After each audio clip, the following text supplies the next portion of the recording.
ಜನಸೇವಾ Kannada TV news. ಇಂದಿನ ಮುಖ್ಯಾಂಶಗಳಿಗೆ ಸ್ವಾಗತ. ಸಿದ್ದರಾಮಯ್ಯನವರ ನಿರ್ಗಮನಕ್ಕೆ ಮುಹೂರ್ತ ಫಿಕ್ಸ್. ಇಡೀ ಜಗತ್ತಿಗೆ ಮಾನವೀಯತೆ ಸಾರಿದ ಬುದ್ಧ ಸತ್ಯಾನಂದ ಮೂರ್ತಿರವರ ಹೇಳಿಕೆ. ಅಷ್ಟಾಂಗ ಮಾರ್ಗದಿಂದ ನೆಮ್ಮದಿಯ ಜೀವನ ಡಾಕ್ಟರ್ ನರಸಿಂಹಮೂರ್ತಿರವರ ಹೇಳಿಕೆ.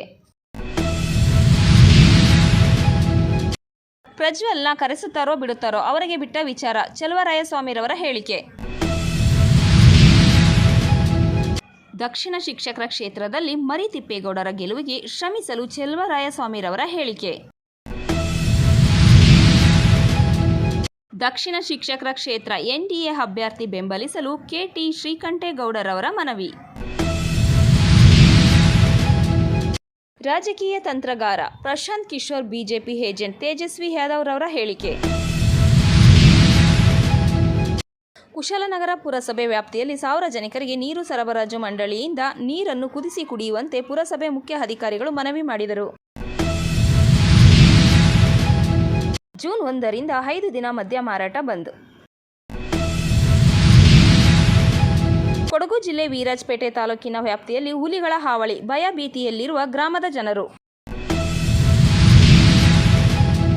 ಕುಶಾಲನಗರ ತಾಲೂಕಿನ 7ನೇ ಹೊಸಕೋಟೆ ಸಮೀಪದ ಕಾಫಿ ತೋಟವೊಂದರಲ್ಲಿ ಅಳವಡಿಸಿದ ವಿದ್ಯುತ್ ತಂತಿ ತಗುಲಿ ಕಾಡಾನೆ ಸಾವು.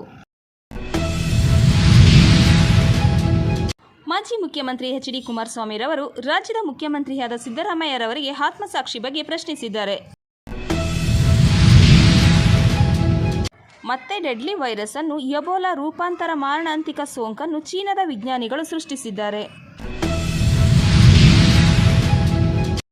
ಎನ್ಡಿಎ ಸರಳ ಬಹುಮತ ಪಡೆಯುವ ಸಾಧ್ಯತೆ. ಮೈಸೂರು ಮೋದಿ ವಾಸ್ತವ್ಯ ಹೂಡಿದ ಹೋಟೆಲ್ನ ಬಿಲ್ ವರ್ಷ ಕಳೆದರೂ ಪಾವತಿಯಾಗಿಲ್ಲ. ಬಿಜೆಪಿ ಪಕ್ಷದ ಶಾಸಕರಾದ ಹರೀಶ್ ಪೂಂಜಾ ಬಂಧನ. ಹಿರಿಯ ಪತ್ರಕರ್ತರಾದ ಆರ್ ಜಯಕುಮಾರ್ ರವರ ನಿಧನ.